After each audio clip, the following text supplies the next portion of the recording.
लेकिन आप इसमें एक उनको, चीज ये भी कही जाती है कि वो सब जिस तरह आप बता रहे हैं कि असलहे के साथ नहीं लाए गए थे, लाइक 45,000 लोग। अच्छा तो ये मैं सब के बात सब। आपकी कैसे मान लूं? फिर वो कहाँ से आ गया असला? फिर यहाँ पे वो कार्रवाई कहाँ से शुरू हो गई? इतनी दहशतगर्दी जो हुई है, इतने जो फौजी जवान मारे गए हैं, सिविलियंस मारे गए हैं पाकिस्तान में, अभी भी जंग चल क्रॉस रही बॉर्डर। है। अब आपने वो हमने हमने गुट तालिबान बनाए, उनको गुट तालिबान को हमने अफगानिस्तान में वेलकम किया, इसलिए कि हमें वहाँ से एक ठंडी हवा का झोंका आएगा। तो आया? 45 साल के हम मुड़ के क्यों नहीं देखते? हम 45 साल में पूछे मुड़ के क्यों नहीं सोचते हमने क्या गलत किया, क्या सही किया? हम मानते क्यों नहीं अपनी गलतियां? जब तक मानेंगे नहीं अपनी गलतियां, तस्लीम नहीं करेंगे, हम बेहतरी का रास्ता निकाल ही नहीं सकते। ये जो जो ढिठाई है ना खोपड़ियों की। अब मसला क्या है, देखिए मैं थोड़ी सी बात खुल के करना चाहता हूँ। अब मसला ये है कि जो पाकिस्तान में एक कुछ चेंजेस आई हैं ना, आप लोगों ने शायद ना माने, आप लोगों से मुराद है एक मुखालिफ यहाँ तो इस वक्त पाकिस्तान में जो तब्दीली आई है ना, कैंप्स। सिविल तो नहीं मैं कहना चाहूँगा, मिलिट्री लीडरशिप में, वो शायद उस पर अमेरिका का कॉन्सर्न नहीं था और यूके का, जो कि पहले हमेशा रहा है। जनरल हमीद गुल ने कहा है टीवी पे हम्म। कि अमेरिका की मर्जी के बगैर पाकिस्तान का आर्मी चीफ नहीं कोई बन सकता। ये हमीद गुल ने कहा, मैंने नहीं कहा। हाँ, तो फिर ठीक है, वो अभी खुद भी कैसे हो अमेरिका के सकता है? खैर काफी करीब थे पहले, फिर बाद में फिर अभी ये मुखालिफ हो कैसे गए। हो सकता है? तो हो गया ना, अच्छा। हो गया ना, ये बात ना तस्लीम करें आप। और मसला क्या है इस वक्त कि ये हो गया, इसलिए सब कुछ चल रहा है। आप मुझे बताएं, इतना असला अमेरिका को छोड़ के अफगानिस्तान में जाने की क्या तुक थी? जब अमेरिका अफगानिस्तान से निकला है, हम्म। हमारी हमारे साथ, हम साथ ही थे ना उसके। ये हमारे जो लोग हैं, जनरल हम्म। बाजवा को आपके ख्याल में 21 तोपों की सलामी पेंटागन में क्यों दी गई थी? सिर्फ कश्मीर बेचने पे दी गई थी। जब अफगानिस्तान से अमेरिका निकला है, इतना असला पीछे क्यों छोड़ के गया? ये वो खोपड़ी फैज की और कमर जावेद बाजवा की खोपड़ी में ये बात नहीं आई? इमरान बिकॉज खान वो। की खोपड़ी में ये बात नहीं आई कि अमेरिका जा रहा है अफगानिस्तान से, इतना लेटेस्ट वेपन्स इतना ज्यादा छोड़ के जा रहा है, और आप बैठे हैं आराम से और आप ये सब देख रहे हैं और आप होने दे रहे हैं, और फिर आप हमें यकीन दिला रहे हैं कि इट विल बी ओके। 45 साल से मेरी उम्र गुजर गई सारी ये सुनते हैं कि it will be okay, it will be okay, it will be strategic depth. कौन सी स्ट्रेटेजिक डेप्थ? आप मोहब्बत से तो जीत नहीं सकते किसी को, प्यार से नहीं जीत सकते आप। उनके लिए opportunities, legal genuine legitimate opportunities उनके लिए भी पैदा करें, अपने लिए भी पैदा करें, बॉर्डर सॉफ्ट करें। आप लोगों को मोहब्बत, पीपल टू पीपल कांटेक्ट हो, चाहे कोई सुरखा है चाहे कोई सब्जा है, जो भी है यार, आखिर आप हमसाए हैं, पख्तून हैं, पंजाबी हैं, पिछले 10,000 साल से उधर रह रहे हैं, हम इधर रह रहे हैं। चाहे ये पाकिस्तान था, चाहे पहले ये इंडिया था, उससे पहले ये हिंदुस्तान था, उससे पहले ये अशोका की रियासत थी, जो भी था, थे तो रहते तो साथ ही है ना। इसी जगह पे हम रहते हैं, उसी जगह पे वो रहते हैं, दरिया के उस पार से हम उन्हें आवाज देते हैं, वो हमें आवाज देते हैं। बड़ी मुश्किल लगती अपना है। कल्चर, अपनी जुबान, सब कुछ अपना है, रहना तो साथ ही है ना। तो बॉर्डर्स का, इंटरनेशनल बॉर्डर का मतलब ये है कि दीवारें इतनी ऊंची कर दें कि तोपें सिर्फ या हवाई जहाज ऊपर से गुजर सके। तो अब जो हमने कांटे बोए ना हमारे पहले वालों ने, अब मसला ये है कि वो काटने पड़ रहे हैं मौजूदा लोगों को। और उसमें एक पीटीआई ने अपना सियासी गंद मुल्क में डाला हुआ है। यकसुई से एक पॉलिसी नहीं चलने दी जा रही। ये जो कुर्रम में जो कुछ हो रहा है, या केपी में हो रहा है, इसमें केपी की हुकूमत क्यों जिम्मेदार नहीं है? मुझे बताएं। 12वां साल शुरू हो गया उन्हें वहां पे, उस सूबे में उनकी हुकूमत को। क्या कर रहे हैं वो अमन अमान के लिए? बताएं ना, क्या किया उन्होंने? क्यों हालात इतने खराब हो गए हैं वहां 12 साल में? उनकी कोई जिम्मेदारी नहीं है। नहीं, बिल्कुल ऐसा तो और नहीं उनकी हो कोई सकता सियासी कुछ। इंतजामी जिम्मेदारी, हम्म। फिर सियासी जिम्मेदारी। क्योंकि सियासी जिम्मेदारी से मुराद ये है कि खाली आप लड़के तो नहीं ये सारा कुछ कर सकते ना। हम्म। आपको लोकल पॉपुलेशन को कन्विंस करना है, उन्हें साथ रखना है, उन्हें समझानी है चीजें। और ये देखें, ये एक लॉन्ग टर्म इशू है। जो आपने पंजाब की पॉपुलेशन को, यंग को, जितना उनको आपने एक्सट्रीमिज्म पे ले गए हैं, उनको वापस लाना, किस तरह लाना है, उसके लिए ये खैर तरीका ओवरऑल इख्तियार ही किया हेट्रेड पाशा और बहुत है। जहीर ने। फिर मैं कहते हैं आप लोग को मैं नाम बहुत लेता हूँ, मेरे दोस्त भी कहते हैं, लेकिन क्या करूं कि आपने एक देवबंदी फैक्टर पहले क्रिएट किया, हम्म। उनको मिलिटराइज किया, उनको ट्रेन किया। फिर आपने वहाबियों और अहले हदीसों को किया। पिछले दिनों में गया हुआ था फैसलाबाद, फिर अपने कुछ रिश्तेदारों से मिल गया हूँ, खवातीन तक ट्रेंड है, खवातीन तक प्रोफेसर ट्रेंड हैं फाइटिंग के लिए, जमातुल खतरनाक दावा खानदान से आप। वो जो थी वो, उसके बाद हमने वो पाशा और जहीर की खोपड़ियां नई चीज लेके आ गई कि टीएलपी बना लेते हैं इनको काउंटर करने के लिए देवबंदियों को। आपने एक एक पुरमन सेक्ट था, आपने उसको भी मिलिटराइज कर दिया। ऐसे नहीं चीजें चलती। पार्लियामेंट में लाएं, लोगों से पूछें, लोगों की अकल से काम लें, चंद खोपड़ियां नहीं फैसला करेंगी। उसमें आप खलके खुदा की आवाज सुने और सबको डीमिलिटराइज करें, डीवेपनाइज करें। हथियार सिर्फ स्टेट के पास होना चाहिए, लोगों के पास नहीं होना चाहिए। फिर ही हम तरक्की, फिर ही हम अमन तब होगा जब स्टेट के पास सिर्फ हथियार होगा और लोगों के पास नहीं होगा। अगर हर एक के पास हथियार है, हर बंदा अपनी रियासत बना लेगा। मेरा जिस हद तक मेरा हथियार काम करेगा, मैं वहां तक अपनी रियासत बना लूंगा। सद्दाम हुसैन का मुझसे ज्यादा बस चलेगा, वो मरी में अपनी रियासत बना लेगा बंदूकों समेत। तौसीफ का चलेगा, मेंशन कर दें कि तौसीफ सद्दाम हुसैन की बात कर रहे हैं आप। सद्दाम हुसैन अपने कैमरामैन की बात सही करें, है। वो नहीं जो अल्लामा के पास चले गए। और तौसीफ का बस चलेगा, भिंडी में बना लेगा।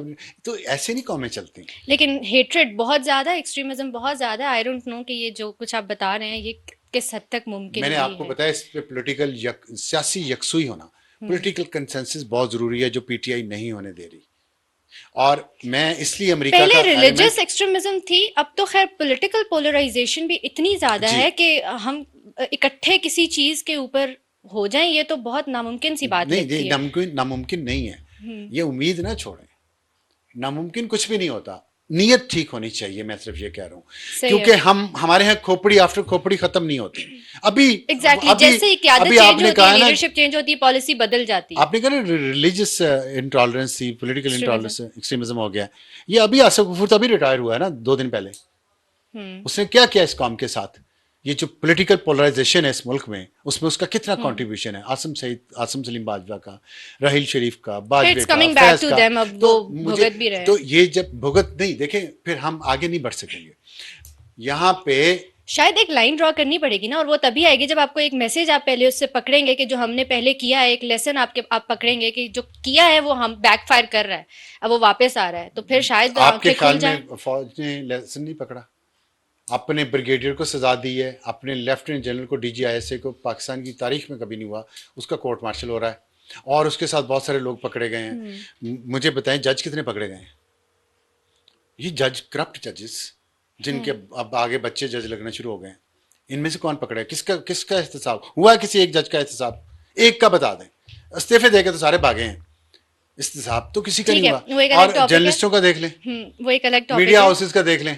वो मीडिया हाउसेस जिन्होंने इस मुल्क में फसाद फैलाने में सबसे अगली सफों में थे, उन मीडिया हाउसेस के मालिकान आज भी आजाद हैं। सही है, यूर राइट, लेकिन मैंने शुरू में एक तो और टॉपिक ये भी रखा चीजें था। तकलीफ दे है ना। तो नहीं, ये बड़ा मैं अहम चाहती आपने हूँ उस पे चीजें, ठीक है, बात उस पर भी करें कर लेते हैं, लेकिन ये आखिरी मैं बात करूंगा प्लीज। कि इस पे कंसेंसस पॉलिटिकल होना बहुत जरूरी है। पॉलिटिकल कंसेंसस होगा, मिनिमम कॉमन एजेंडा होगा, जिसमें ये होगा कि हमने मजहबी इंतहा पसंदी को काउंटर करना है, कौम को पुरअमन बनाना है, पढ़ाना है, लिखाना है, स्किल्स सिखानी है और तरक्की करनी है, मईशत बेहतर करनी है, अपनी भी, अफगानिस्तान की भी, इंडिया की भी, ईरान की भी। इस सारे खित्ते को आगे लेके चले, पीछे रह गया दुनिया में। सही है, ठीक है, दूसरे टॉपिक पे आते हैं, और वो है जो एक पॉलिटिकल डायलॉग हो रहा है मुल्क के अंदर, उसमें पीएमएलएन की तरफ से, पीटीआई का तो चलें जो भी है, वहां से बाहर से जो भी बैठ के जिस तरह की भी आवाज़ें लगा रहे होते हैं, लेकिन पीएमएलएन के अंदर भी इस वक्त हम देख रहे हैं कि ख्वाजा आसिफ थोड़ी हार्ड लाइन लिए हुए हैं, एग्रेसिव हैं, वो डायलॉग के उस तरीके से खुल के हक में बात नहीं कर रहे।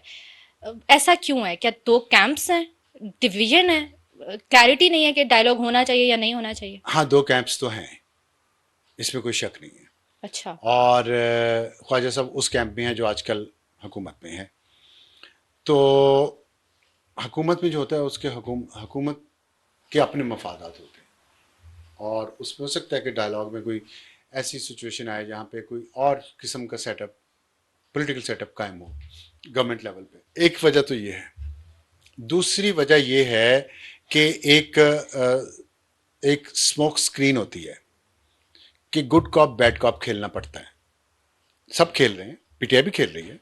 पीटीआई के जो आप बाहर बैठे हुए हैं लोग, और जिनका पाकिस्तान के साथ कोई मफाद नहीं है, सिवाय कि पाकिस्तान को वो गंदा करें और पाकिस्तान को कमज़ोर करें, पाकिस्तान के खिलाफ प्रोपेगेंडा करें, क्योंकि अमेरिका चाहता है कि पाकिस्तान चीन के बहुत करीब ना हो।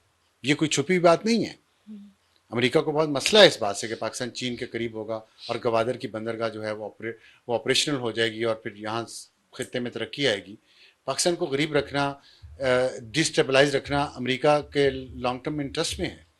तो इस वजह से वो जो बैठे बाहर कर रहे हैं वो भी बैट कॉप खेल रहे हैं, तो यहाँ भी फिर उसका रिएक्शन तो आएगा और ये बात कही जाएगी बार बार कि डायलॉग नहीं होना चाहिए।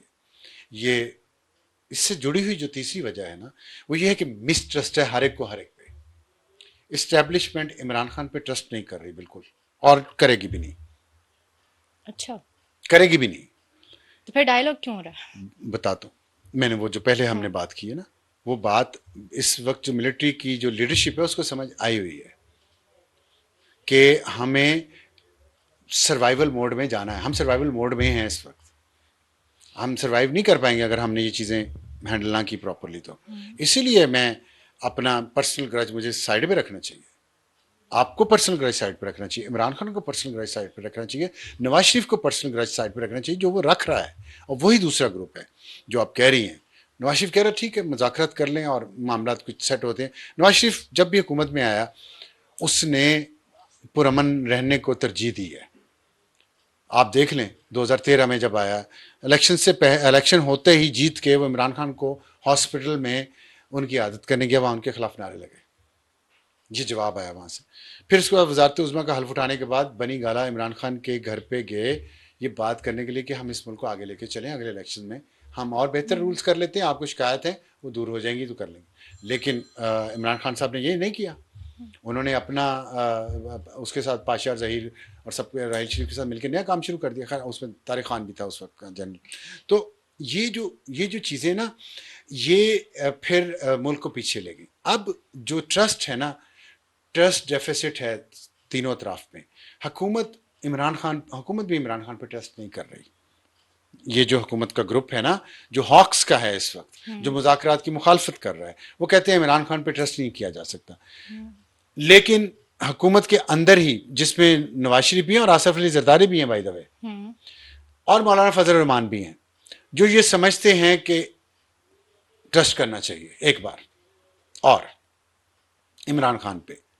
और इन चीज़ों को वही बात उसके पीछे नवाज शरीफ और की वही फ़िलासफ़ी है जो आसिफ जरदारी की भी है कि हुकूमत है, मुल्क मुश्किल में है, आगे ले जाना है, थोड़ा सा आपस में लड़ाई बंद होगी तो ये मुल्क आगे जाएगा। तो वो लड़ाई बंद कैसे होगी? बातचीत से होगी ना। तो इस पे वो पॉलिटिकल साइड डिवाइडेड है, जो इस्टेब्लिशमेंट है वो डिवाइडेड नहीं है। वो कह रही है अगर गारंटीज कोई मिल जाए इमरान खान की तरफ से तो हम इस पर एतबार कर लेंगे। बगैर गारंटीज के, सॉलिड गारंटीज के, इमरान खान पे एतबार करने पे इस्टेब्लिशमेंट तैयार नहीं है। तो फिर उसमें ये वाला फैक्टर इम्पोर्टेंट है कि जो ये कहा वरना जाता है कि इमरान हमारा खान साहब, मैंडेट वापस कर दें। सॉरी मैं आपका सवाल इंटरप्ट कर रहा हूँ, दोबारा कर लीजिएगा। लेकिन इमरान खान जो है ना वो डेस्परेट है इस वक्त कि कहीं ना कहीं मामला तय हो। इसीलिए उनके बाहर बैठे लोग जो है ना वो मुसलसल पाकिस्तान को गाली निकाल रहे हैं ताकि प्रेशर डाला जाए। लेकिन अंदर बैठे जो लोग हैं वो चाहते हैं मुज़ाकरात हो, क्योंकि उन्हें ग्राउंड रियलिटीज़ का पता है। मैंडेट वाली जो बात है वो फिर कितनी सही क्या है इस सारे मामले में? जैसे आपने कहा कि नवाज शरीफ चाहते हैं कि मुज़ाकरात हों, एक बार फिर से ट्रस्ट किया जाए। इमरान खान चाहते हैं कि उनका मैंडेट वापस किया जाए।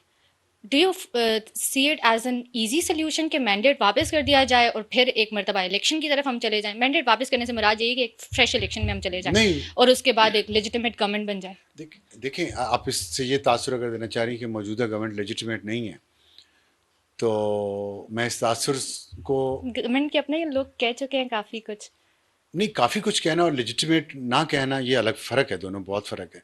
मसला ये है कि हमारे यहाँ इलेक्शन ऐसे होते हैं, ये पहली बार नहीं हुआ। मसला ये है कि ज़िंदगी 2022 से नहीं शुरू हुई, ज़िंदगी पहले भी चल रही थी, ठीक है, ऐसे ही चल रही थी। और 2022 वाले उसमें मुसलसल शामिल थे, बेनिफिशरी थे, बहुत बड़े, उससे भी बड़े जितने आजकल के कोई बेनिफिशरीज होंगे। तो इसलिए अपने आप को जब आप हाई पेडिस्टल पे ले जाते हैं, हाई मॉरल ग्राउंड पे ले जाते हैं, तो पहले अपनी गलतियां, खामियां, गुनाह तस्लीम करें। ऐसे नहीं हो सकता कि आप हमें गाली निकाल के कहें हमने जो किया उस पर बात मत करो, अब हमारे साथ खड़े जाओ, ना ना बेटा ना, ठीक है। पहले अपनी गलतियां तस्लीम करो, माफी मांगो, अगले आने वाले वक्त की गारंटी दो कि रिपीट नहीं करोगे जो कि सही है। तुम मशहूर हो यू टर्न पे, वादे तोड़ने पे, झूठ बोलने पे, गाली निकालने पे, गलत इल्जाम लगाने पे, साबित शुदा हो, उसका थोड़ा तासुर को सा जाहिल करो। थोड़ा सा हम ब्रीफ रखेंगे, टाइम ठीक खत्म है, हो रहा है। तो सवाल आखिरी यही है कि बजाय इसके कि हम पीटीआई से ये कहें कि आप इस वक्त का जो मैंडेट अगर आपका चोरी हुआ है तो आप उस पर सब्र कर लें, हम नहीं पीएमएलएन को क्यों ना ये कहें कि आपका जब मैंडेट चोरी हुआ था तो तब आपने स्टैंड क्यों नहीं लिया था, देखिए तब आपने अपने मैंडेट के वापसी के लिए फाइट क्यों नहीं किया था। बात ये सिलसिला तो फिर कभी रुकेगा ये ही बात नहीं। ऐसी है, देखें, जिस पे आपने यकीन नहीं करना, क्योंकि आप लोगों के लिए, आपसे मुराद पीटीआई वालों के लिए जिंदगी तो 2022 से शुरू हुई है। किसी सियासी लीडर ने नहीं, कोई सियासी लीडर नहीं ये करता जो इमरान खान कर रहा है। ये फाइट नहीं, फाइट ऐसे नहीं होती, ये तो समझा रहा हूं, it's not a battle, it's a war, war for civilian supremacy. ये एक दफा में नहीं होनी विन ओवर, ये एक दिन में, एक हफ्ते में, एक साल में नहीं होनी। नवाज शरीफ ने क्यों नहीं किया? नवाज शरीफ ने इसलिए नहीं किया कि अगर नवाज शरीफ यही काम करता तो तब भी मुल्क में यही बेयकीनी की कैफियत होती जो इस वक्त है। उसने इमरान खान को फ्री हैंड दिया कि ठीक है तुम हुकूमत कर लो, झूठे मैंडेट पे तुम कर लो, मैं मुल्क को, ये होते हैं बड़ों वाली सोच। जो घर में बड़ा होता है ना, ये कुर्बानी देने वाला घर में होता है, वो देखता है कि ये चीज गलत है, लेकिन फिर भी वो पीछे उड़ के बैठ जाता है कि ठीक है यार, अगर आप लोगों ने अपनी मर्जी करनी है तो कर लें। और मर्जी करने जिन्होंने की थी, कमर बाजवा ने और फैज ने और उसके सारे हवारियों ने, फिर ठीक है। अपने निकाले हुए अल्फाज वापस खाए ना। सही मैं है। डिसेंट अल्फाज में ये बात कर देता हूँ, उन्होंने सही खाए है। ना, फिर तो नवाज शरीफ की बात सच हुई ना कि ठीक है लो कर सर। लो, तुम लोग अपनी मर्जी कर लो। फिर सबने चख लिया मजा, फिर मजा चख लिया ना। अब फिर अगर ये होगा, ये ना जरदारी ने किया, ना बेनजीर भुट्टो ने किया, ना नवाज शरीफ ने किया, क्योंकि they are mature political leaders. वो सोचते पहले लोगों का है कि यार हम इतना गंद ना डाल दें इस मुल्क में कि कोई भी सियासत करने के काबिल ना रहे, कोई भी जमहूरियत के काबिल ना रहे। ये सोचते हैं मैच्योर लीडर।